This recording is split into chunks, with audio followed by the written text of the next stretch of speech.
today again with the Hawaii Bicycling League. We're a local nonprofit. Our mission is to try to enable more people to ride bicycles for health, recreation, and transportation through advocacy, education, and events.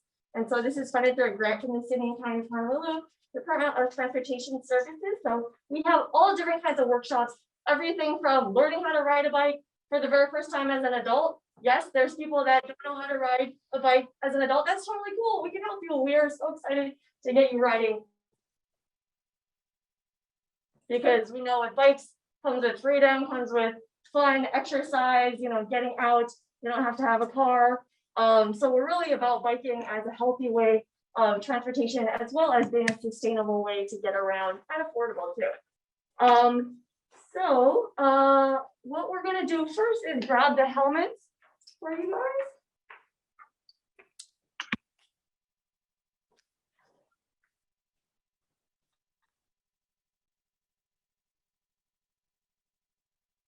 I just pass it around. Can I have you pass that around? Is this okay to ask? Yeah. Okay. Can I have you pass it around each one of your friends? Awesome. Thank you so much.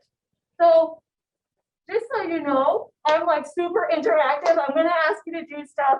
I want to engage with you guys. I want to hear you. And so any questions that you have, please feel free to shout them out at me. I'm right here. Or if there's anybody that has a question that's not here, shout it out wherever you need to shout it out, and I am happy to address it. So, any questions right off the bat? Okay, I want to go over each person's name that's here today, and maybe when was the last time you were on a bike? So I will start with you. Hi, I'm Raquel, and the last time was last week when I was trying to practice. Okay, oh, great. Were you getting ready for this class? Nice, I like it. That's cool, Raquel, thanks. Oh, my name's Justin, and the last time I rode a bike was 10 years ago. That's totally cool. No worries, Justin. It's just like riding a bike. Sometimes you want to oh yeah, easy. I did one as a kid, but I haven't been on a bike for 20 years and I just remember. But sometimes it takes a little bit of finessing. So we'll see where you're at. We'll work with you. Hi, I'm Noelle, and the last time I rode a bike was also 10 years ago. Okay, sweet. That's cool. Hi, I'm Megan, and the last time I rode a bike was last week because I was trying to practice. All right, you guys. Cool. Did you guys do it together? Nice. Okay. Very good. I like that. Hi, I'm Kenneth, and the last time I rode a bike was last night. Last night? Stripes. Okay. Oh, very good. Is that a request of Dr. Chen? No. Okay. All right. So no worries. Again, if you've never been on a bike, that's fine. We literally teach people how to ride bikes for the very first time. Actually, we have a workshop coming up this Sunday afternoon if anybody's interested. You don't need to bring a bike. We supply them for those that are learning, and we practice in a place that there's no cars, so you don't have to worry about any of that. And we can get you riding. If you know how to ride a bike, but you're looking to ride out in traffic, I know you guys were you answered the question about what's your comfort level right now, riding on the road. You know that there's a lot of traffic now. It seems like there's more cars. Things are opening up, right? So we're seeing more people using the roadway. So that's why we're really about bicycles. Bicycles don't create traffic. They don't create pollution. And so I think it's really awesome that you guys are taking this class and looking about engineering and how can we design roads and streets to make it more accommodating for everybody, because not everybody can afford a car now. Okay, so like I mentioned, we're going to cover this booklet today, so I want you guys to be going through it with me, if you don't mind. And so you go to the second page, after the first page, it goes over helmet fit. So that's the first thing that I want to cover with you guys today. So you guys have your helmet.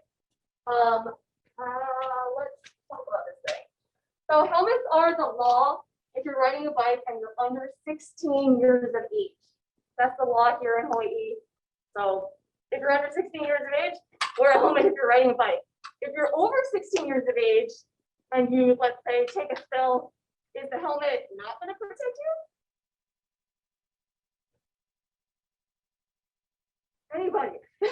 Okay, so if I'm 17 years old, is this helmet still helpful for me to wear?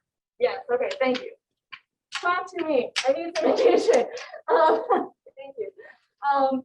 So it doesn't matter what age you are, you know, whether or not it's the law or not, the law of gravity is a little stronger sometimes on this one. So really important that you wear a helmet, but it is your choice once you get older than 16. So let's go over helmet fit, because if your helmet does not fit you correctly, it's not going to help you. So the helmets have a front and a back. So it looks like people have different helmets. So kind of take a guess, I guess, where the front is. And then the back part usually has more vents and stuff. Kind of different with each person. And then I can come around and just give you a little nudge if it's the wrong way. So in the back, you'll usually find, and it depends on the helmet, a size adjustment retention system. So this is either a dial or a little like piece that you squeeze together and pull apart. But if you have a dial, do left for loose. And then, so that's usually what I'll do to put it on my head. If I have a high ponytail or like pigtails or a bun or something, I might have to put my hair down a little bit so that it's not, you know, hurting my head, but I can move my little thing to put down. And then with the helmet pretty loose in the back, so left for loose again, I'm gonna put it on my head. So we can see that if I go like this, it's like moving all over the place, right? That's not gonna help you. So I just open it up so that it'll fit on my head easy, but I have to remember I need to tighten it down now. So once it's on your head, dial right for tight. And I wanna go over this with each of you to make sure that you guys have your helmets on correctly. Yeah. Okay, we're gonna dial, you feel like it's gonna fit, but it's not moving all over the place.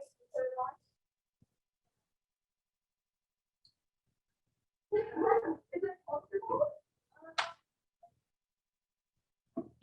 Okay. Okay.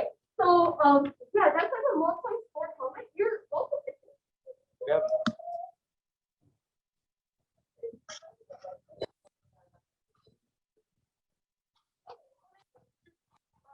If you're kind of unsure, like I would say, as long as the helmet's comfortable, it's probably fine. It's a multi-sport one, so it's good for skateboarding or like scooter stuff. But the bicycle helmets are great for biking just because they protect you for that specific sport. And if there's any crashes that occur, sometimes it's different than like race. But that one is just fine too, as long as it's safe for you. Good question.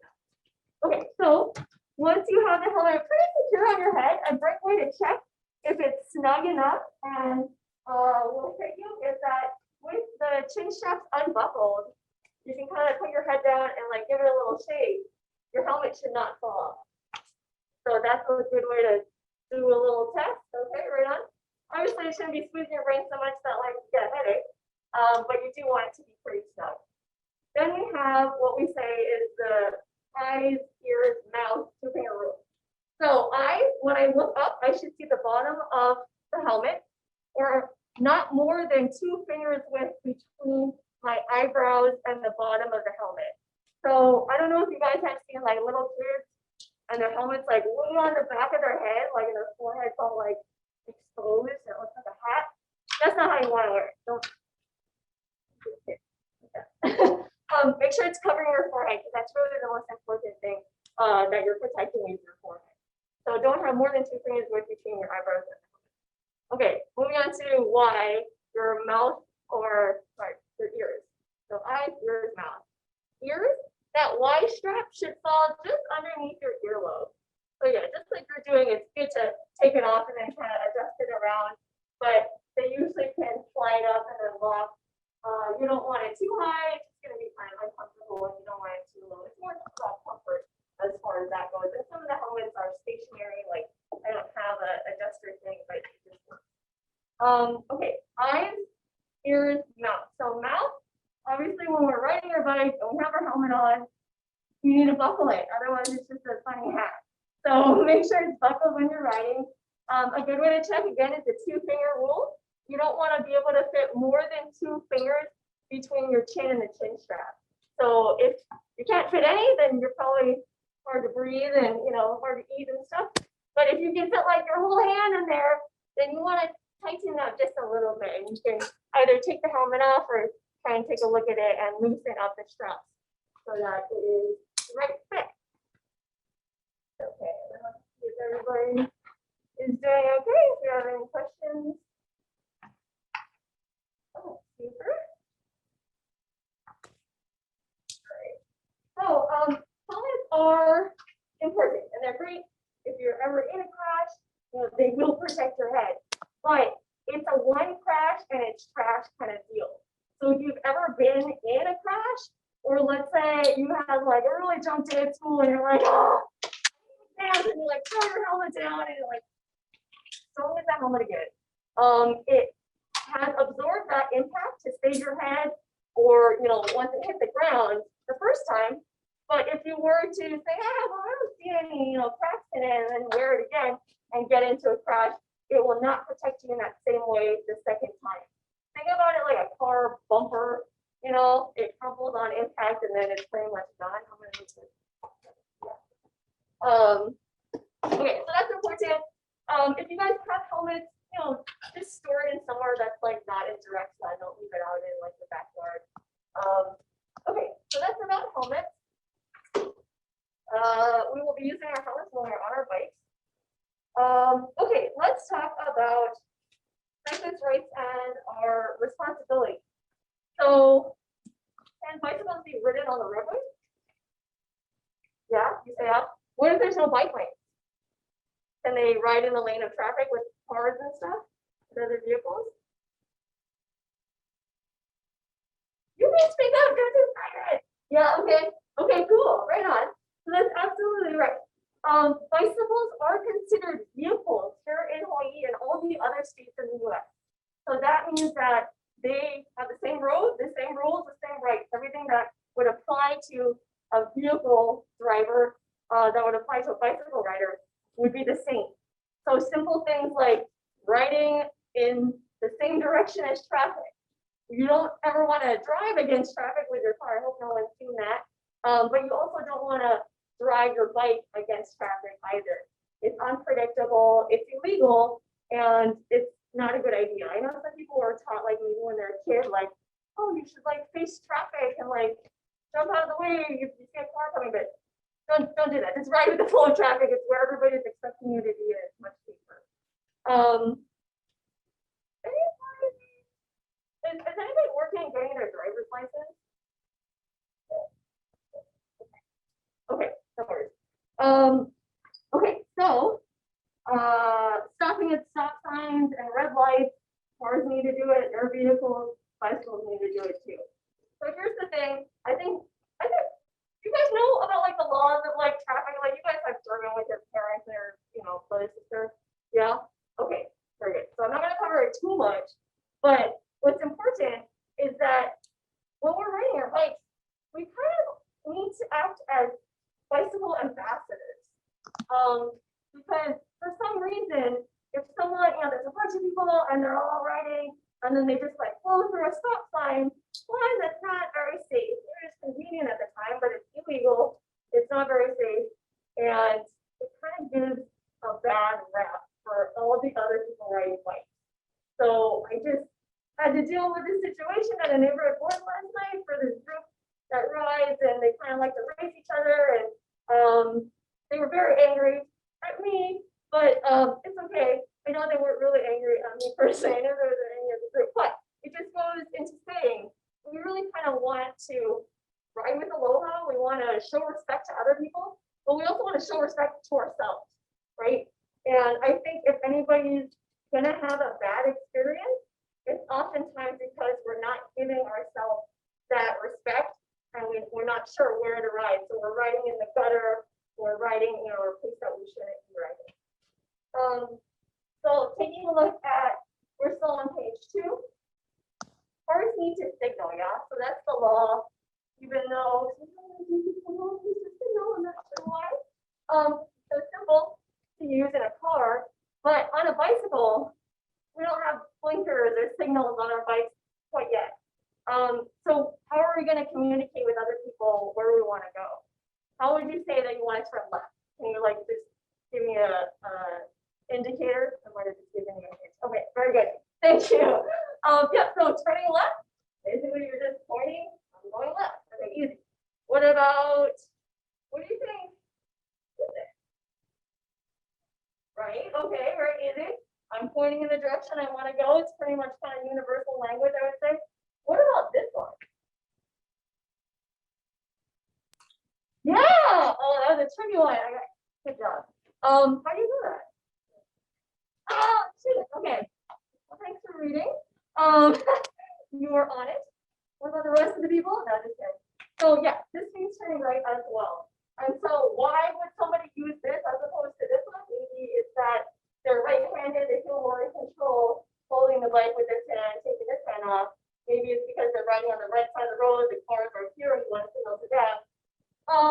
Maybe it's not any of those things. Maybe it's just they feel more comfortable doing that. This is also fine. I would just give a word of advice though. If you feel like you're not in control or not feeling comfortable to take a hand off the handlebar, don't do it. You don't have to by law if it's going to jeopardize your safety. Like you're going down a hill and it's gravelly and you're like, I want to turn left. Like, but if you take your hand off the handlebar, you'll crash. You don't need to do that. Slow down, maybe you control your bike and then signal, but otherwise, by law, it's not necessarily required if it will make you crash. But otherwise, you should be doing it. There's one more hand signal that we use usually, I'd say to other bike riders, but it's also helpful to drivers too, and that would be this one. So these folks here on this side, what does this mean? Very good. Thank you. Nice. Okay, so that's slowing or stopping. Again, we don't have lights built into our vehicles like a car does, which has brake lights, which is pretty helpful and let people know that we're slowing or stopping. So it is helpful to let drivers know behind you that you're going to be slowing or stopping. Okay, and next page. Page number 3. So riding safely is all about visibility. It's really important for you to be seen. And so that doesn't mean just what you're wearing as far as like reflectors or you have lights on your bike. Here in Hawaii, the law does require your bicycle to have lights on it if you're going to be riding pretty much when it's dark, 30 minutes after sunset to 30 minutes before sunrise. You need at least a front white light and at least a rear red reflector. It actually doesn't say a red light in the back, but we really recommend that in addition to the front light. So having a front light so that you can see is important so that you're not running over, a glass or a stray cat that's in the bike lane. But it's also important so that other people can see you. I think when there are crashes that occur, drivers might be saying, oh, I just didn't see them. They came out of nowhere. So we need to do a little bit for ourselves, for other people's safety as well, to make sure that we're as visible as we can. We want to be seen by other people so that they know where we are and so that we can be safer. Okay, but again, it's not just about having lights on, having reflectors. Visibility is about where you're riding on the roadway.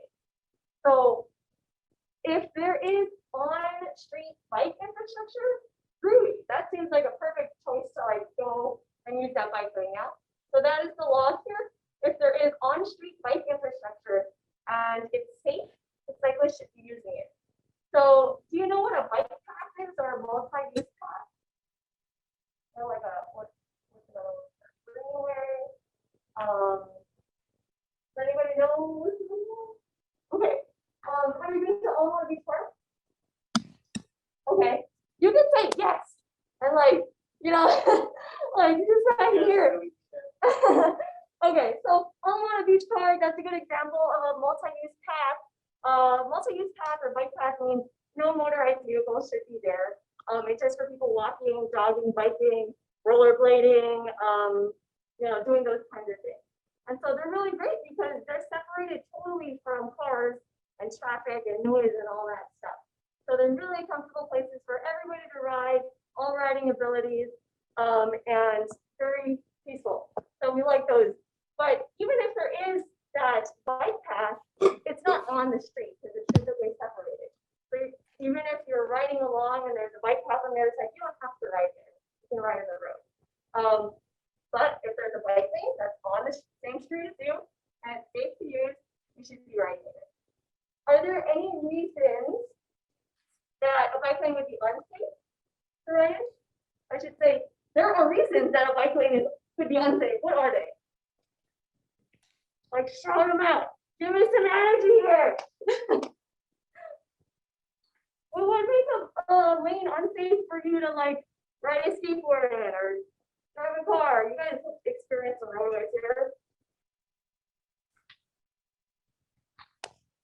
Maybe if there's rocks in it or something. Very good. Thank you, Roger. Yeah, rocks, debris, gravel, glass, sand. One other thing. Anything. Literally, you can shout out anything right now, and it might be the answer.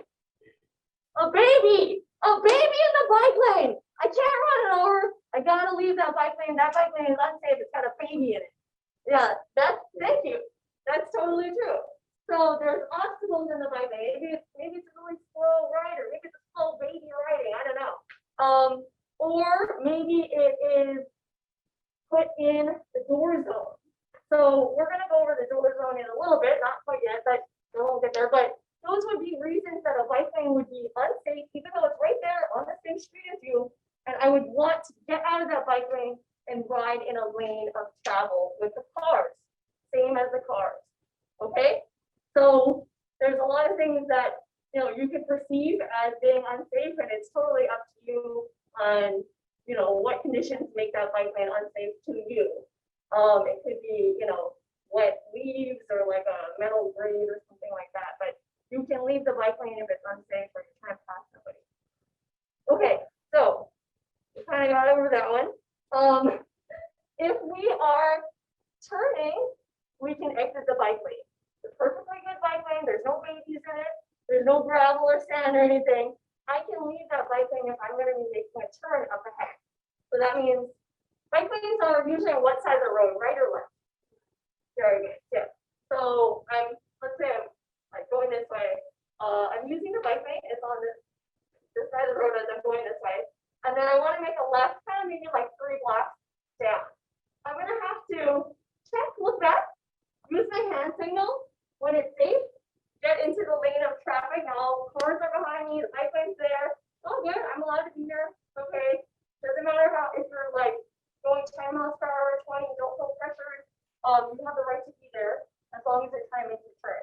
Now, right along, I'm trying to check the traffic. Is it safe for me to get into the next lane? Okay, now it's safe. I'm going to get over, get in this lane, and then hopefully make my turn up ahead. So at any one of those times, I'm going to be caught in one of these lanes. So we should really be thinking about every lane of traffic being a place that bicycles could be ridden in, except for the freeways.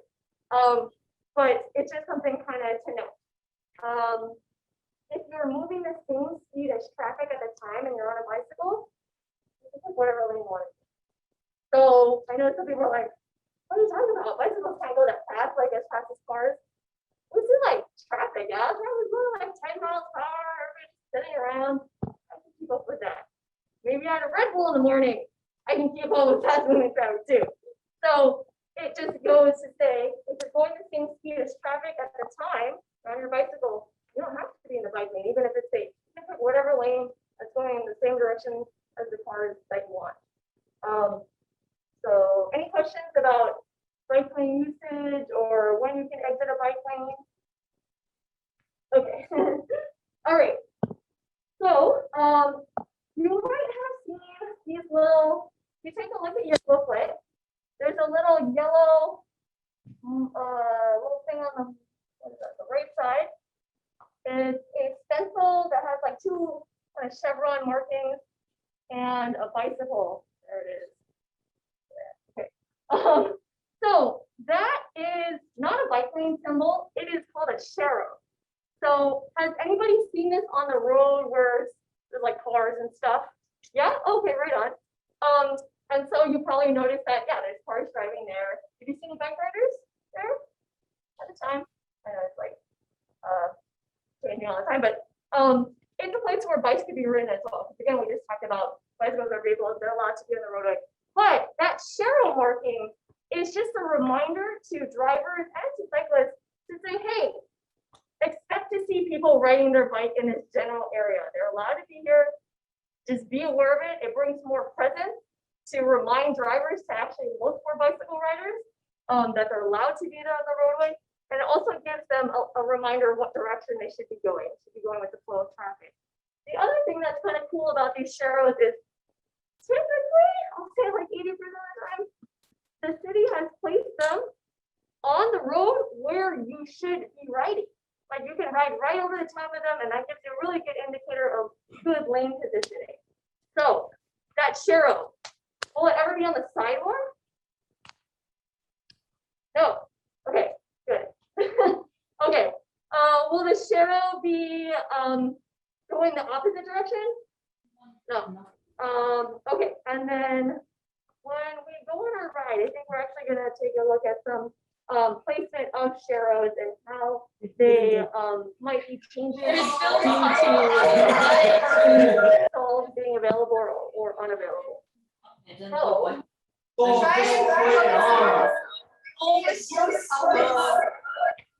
It's okay, Mom.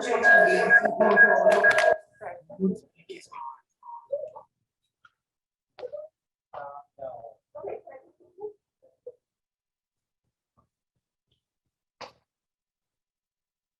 And then actually, can I grab you for a minute?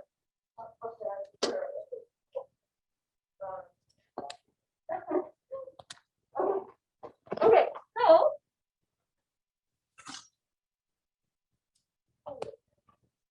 Okay, so a lane of traffic is about how wide? You guys know? Okay, about 12 feet? Okay, I learned something. Okay, so 12 feet. That's a good number to know.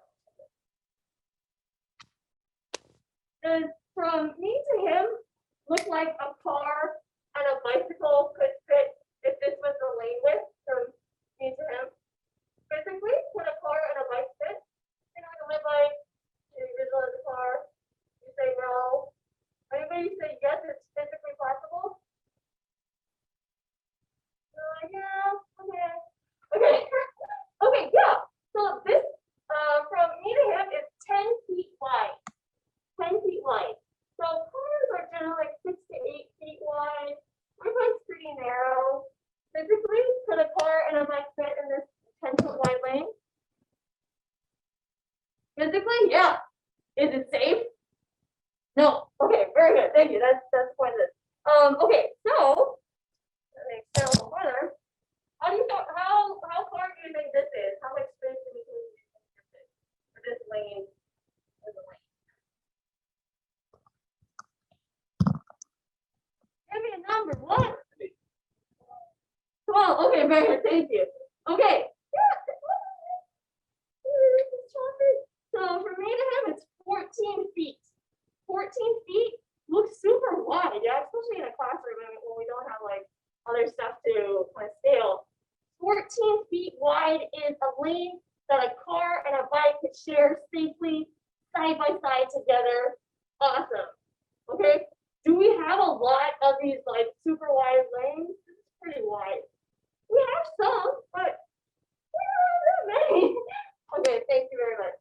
And so it's really important to know, and I know this demonstration is kind of hard to apply it like when we're actually on our bikes in real life. We're not trying to be like 14 feet, you know, that math means. And so what is helpful is what I do when I'm riding. I can see cars ahead of me, and I can just look at how much space is there on the side of that car on the right side to the curb. Is that enough for me to fit it? And if it's not, then I'm not going to try and squeeze myself next to that car in that lane. Yeah. If it looks like, yeah, it looks like I can fit with a little bit of clearance on the side and a little, at least 3 feet from the car, then great. That's a lane that you guys can share together safely. So if you look again at that picture on the page number 3 at the very bottom, that's that 14-foot wide lane that we're talking about that a car and a bicyclist can share safely together.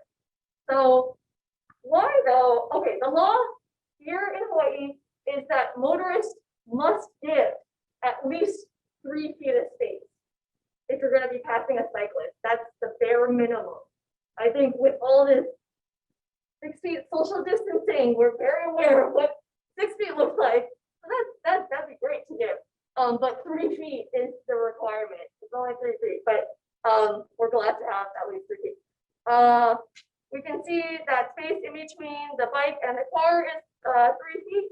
But how come there's 3 feet from the bicyclist to the curb? Like, how come I don't want to ride close to the curb? That would get me away from the moving cars. Yeah, I wouldn't be so close to them. Oh yeah, could be pedestrians. I'm saying like with the pandemic, a lot of people walking, like not on the sidewalk, but like in the road, like on next to the curb. So for sure, could be someone walking there. What's another reason that I might not want to ride as close as possible to the curb there? I'm not walking on you guys and okay, so like think about like, you know, what kind of gets pushed on the side next to the curb? Like the way of the curb on it. So yeah, just like what, you know, asking about what would make a bike lane unsafe, could be any of those things. So because I'm not sure what's gonna come up, you know, I can scan ahead and try and look ahead, but sometimes things do just pop up like a bottle, like will roll across. And I need that 3 feet of clearance between me and the curb to navigate. So if I don't have that, one, I'm probably looking like I am inviting cars to like come pass me in the same lane, which is a pretty scary feeling. But in the driver's mind, they're like, oh look, they're giving me the space to get out of the way and I can fit in the same lane. But that's usually not the situation that you want. So if you're riding, again, really close to the curb, it's encouraging drivers to pass you really closely. And also you have nowhere to navigate around something that comes up like a pothole or storm grade, glass, whatever. So please give yourself a little bit more space, buffer from you and the curb. And of course, we need that 3 feet of space between us and cars. And that is the law. We're really trying to make sure that people know about it. It was passed in 2018, the 3 feet safe passing, but really trying to get the word out that why it exists, right? Because there's wind that comes off the cars. And it's just those kind of scary when it's fast moving vehicle passes you. Okay, any questions about that lane positioning in a bike lane or on the roadway? Yeah. Allowed to ride your bike in the crosswalk? That is such a good question because it is gray zone in legal terms. So I've asked multiple police officers because I've gotten the question a couple times, and multiple police officers gave me different answers. So, question is, can you ride your bike on the sidewalk? No? I guess if no one sees you, it's okay. That's my fault. Oh, that's too funny. Okay. Thanks, Roger. So riding your bike on the sidewalk is illegal in business districts. So definitely don't ride your bike on the sidewalk in Waikiki, you get a ticket, or downtown. Pretty much anywhere that's not residential, you shouldn't be riding your bike on the sidewalk there, for many reasons. I'll go over that in a minute. So in residential areas though, so places where there's just lots of houses, there's really nothing else, there's no schools or stores and whatever, you can ride your bike on the sidewalk there if you feel more comfortable. But you have to be going under 10 miles per hour, yielding to all the pedestrians that are on the sidewalk and letting them know that you're coming with either your voice or your bell, like, okay. So we really just say leave the sidewalk for, you know, walkers as is the sidewalk, and drive your bicycle, your vehicle in the roadway. But I totally understand if, you know, you're going really slow and you want to ride your bike on the sidewalk in residential areas. Business districts though, so lots of stores, lots of doors opening, lots of driveways that people are turning into shops. It's not a good place to ride your bike there on the sidewalk. People are not expecting you to be there. They're not looking for somebody that's faster than a walking pace. So you put yourself in jeopardy of someone not looking out for you if you're riding your bike on the sidewalk, especially quickly. And then of course you're putting pedestrians in jeopardy that are coming out of the storefront and not expecting somebody to be kind of zipping right in front of you. So that goes into saying, are crosswalks extensions of sidewalks? I don't know the answer. So that's the question to the police officer, and they're determining it. If it's part of the sidewalk and it's a business district, then you shouldn't be riding your bike there. If it's in a residential area, or sorry, if it's if they say that it's part of the roadway, you know how when you're driving your car, there's a crosswalk, sometimes people will merge over in the lanes. Could do it with a vehicle, so could do it with a bicycle, but it depends on which officer you talk to. So it's a gray zone. I guess the only way to put it. But what I would say as an instructor is do what people are expecting you to do. I would just say walk your bike. People are expecting people to be walking in the crosswalk. Yeah? So that's probably the safest thing to do. Okay, good question. The last point here on this page says on a multi-lane, one-way street, you can ride on the right side or the far left side. It's up to you. That could be lane positioning or just knowing where you want to be riding as far as your route goes. Okay, any questions on anything that we've covered so far? Okay, so the next page, page number 4, goes over the door zone. So you know how I was mentioning you don't want to ride too close to parked cars? The reason being is that 3 to 5 feet of space next to a parked car, even a moving car, is considered the door zone. And so that simply just means that's where the door opens into, the 3 to 5 feet of space next to a car. Has anybody seen anybody like just fling the door open, like when you're like, okay, yeah, definitely, right? And you're wondering like, is they moving?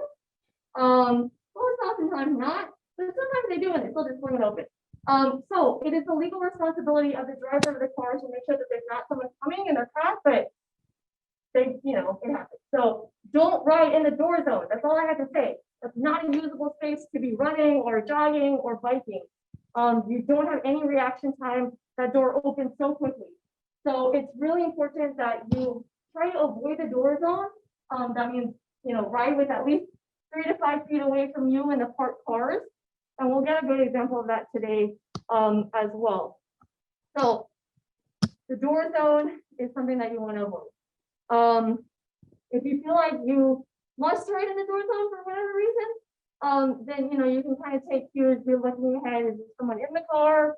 Are there brake lights on? Is there music coming out of the car? And you can kind of, if you're riding really slow, maybe that could be okay. But honestly, that's a stressful life. I would say just ride with at least 3 to 5 feet away from the parked car, so you don't even have to worry about thinking all of that. How do you feel about Right, yeah. So totally. Have you guys been on Alawai Boulevard? Walking, biking, driving, whatever. Huh? Okay. Okay. Yeah, no, totally. So that bike lane on the Alawai Boulevard, there's 3 lanes of traffic, they're all going the same direction. There's a bike lane, and right next to it on the right side is parked cars, which is very used, right? That bike lane, if you take a look at it, is pretty much in the door zone. Like it's right next to the parked cars. So when I ride there, I'm like on the edge. I'm on the bike lane, like that side line, because I'm like, no way, I'm gonna ride close to the cars. I'd rather be a straight moving, predictable, visible vehicle than like going like that. Yeah. Like, oh, is there someone gonna, oh, like, so just ride in a straight, predictable line. That's probably the best thing that I would say. And in that situation, if you were like, no way, this is dumb, you shouldn't be, I don't want to be here in this bike lane, then go ahead and leave that bike lane and ride in that far right lane of travel. That's totally okay for you to do that. That's a good question. And hopefully, you know, as we move forward and learn, we won't have those bike lanes that are put in door zones. So that's a sad excuse for a bike lane. Okay.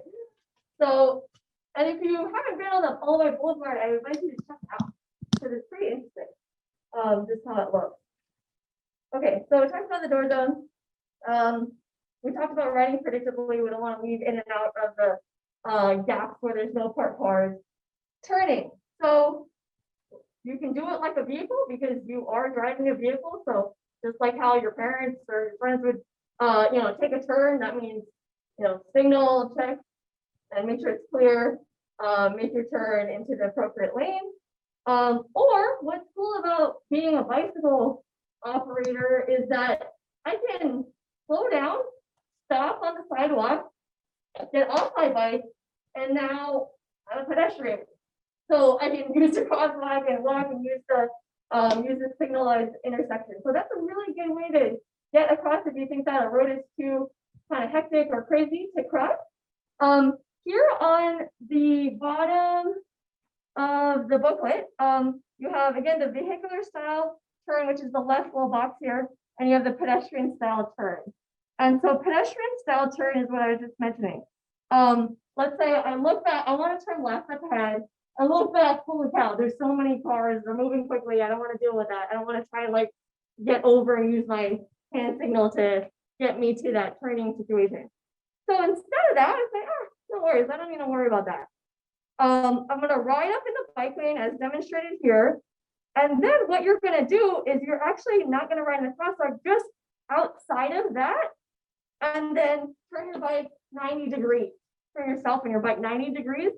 So now behind you is the cars that are waiting for this light to turn green, yeah, because the light's red, they're all waiting. You're in front of the cars, so you're more visible, hopefully not blocking the sidewalk. And then when that light turns green, you're good to go. Just drive away. And now you're going the direction that you wanted to go. So these are really good options for you to know about, and you can use whatever one you want depending on the situation at the time. Any questions on that? Anyone? Okay. Okay, moving on to locking your bike. So, locking your bike. If you like your bike, lock it up. If you don't like your bike, no need locking up. Just leave it outside. It'll be gone in a minute. So, I swear to God, like, bicycles are their own getaway vehicles. Yeah, you think about it, and it's like a car with the engine running and the key in, the doors open, right? So you just hop on, key off in a minute, and you're gonna chase them on your foot. Maybe. Don't deal with that. Just lock up your bike correctly. And so correctly means, especially because you guys have rentals. We're gonna go over this hardcore right now because those are nice bikes that you guys have. So, and anyway, I want you guys to not have the total sadness and disappointment of having your bike stolen, which is like terrible. UH does have high theft. I'll just be honest.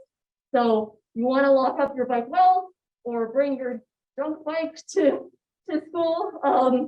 Leave your nice Cadillac bike at home, or just lock your bike up better than the guy next to you. Let's be real. The thieves, they don't want to deal with something that's going to take them a long time to try and figure out. So get a good lock. I would probably suggest a U-lock. Cable locks, I mean, bolt cutters, they just, and then it's gone. So I would say U-lock. And if you take a look at the diagram here, okay, so if you take a look at that diagram, the top one has the cable lock and a U-lock. Here on page 5. That's okay. So we see that the front wheel is secured by the cable lock. The back wheel and the frame is secured around the bike rack with U-lock. That's pretty good. With a lot of the bikes now, or the newer bikes, they have what's called a quick release axle. So this is really easy for me to take on and off my wheels. It's good for if I want to put on my car or whatever, if I have to change a flat. And you don't need any tools to take this wheel off. So it's pretty handy, convenient. But if you don't need any tools to take it off, guess who else doesn't need any tools to take it off? Yeah. So that would be a thief. So I would say what I do and how I think my bike, I don't want to jinx it, but my bike's not gotten stolen yet, is one, I am thoughtful about where I lost my bike. I don't leave it out for tons of hours in the same spot and in a sketchy area. Don't do that. Don't hide it in the alley thinking that it's better tucked away. It's not. You want it kind of in a place where there's more people walking around, pedestrian traffic, things like that. So I would say, and it's pretty quick, the best way to lock up your bike is picture it on that bottom right corner there. So it's got the U-lock around the back wheel, the frame, and the front wheel, which you've taken off, and the bike rack. Okay, so let me show you how that looks and works. So front wheel, again, really easy to take on and off. So I want to make sure that's secured. I'm going to take this off. Like that. Into the back wheel, find the bike rack. There's so many on UH campus. If you ever taken a look at the UH Manoa's website, they have commuter services. That's somewhere that's a really good resource for you guys, especially if you're going to UH. Has all the bike racks. It literally has a map where the picking stations are. Gives you information about storing your bike. They have a facility, a cage facility, all that good stuff. So definitely use that to your advantage. So this is not a U-lock. I just this is my work lock, but it's kind of cool because I can just put it in my pocket or bag. And so you want to lock your bike obviously to a bike rack or something that's not going to move, not a tree, and not like, you know, those yellow posts that come out of the ground that have no tops. I've seen people lock their bikes to that. It's like, I won't take it. Okay, so locking your bike. So I have the front wheel here. I want to put this through here. I have the back wheel. I'm just going to pretend that there's like a bike rack here. So just use your imagination, okay? And then put it through the front and the back wheel. And very importantly, through your frame. So the frame is the bicycle. If they were to steal your wheels, that would be a bummer. But you still have your bicycle. If they steal your frame and leave your wheels, that's not bicycle. So make sure you lock your frame. So let's say the post is here. So I'm going to go ahead and just lock it in that way. And then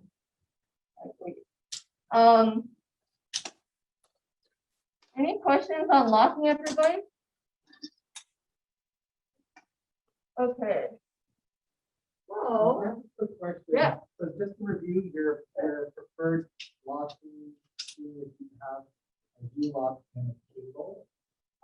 So honestly, my preferred way, and I think is the preferred way, for, you know, is what I would teach, that bottom right corner, just one U-lock. Okay. That's all you need. Just one U-lock, as long as you're going to take the front wheel up. And so the beauty of this is that one, you only have to buy one lock, and you can, it can be a little bit more expensive because, you know, you want a good lock, otherwise you're not going to do any good. So you don't have to carry that much. And then the other good thing is that you don't have to deal with the cable lock being really easily cut.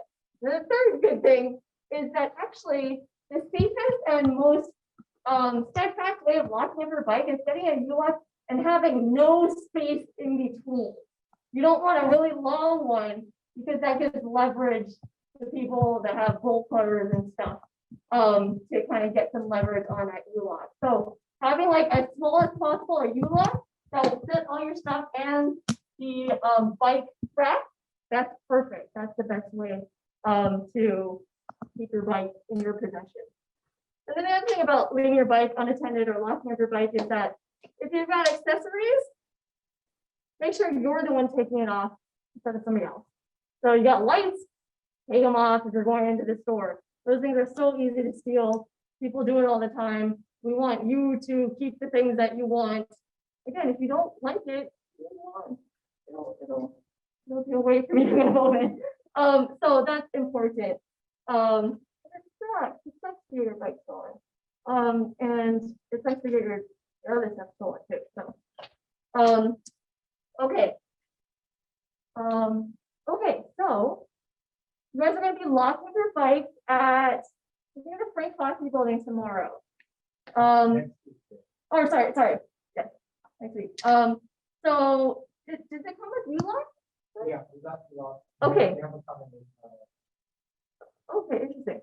Okay, so who's gonna take the front wheel off and who's gonna just lock the frame up?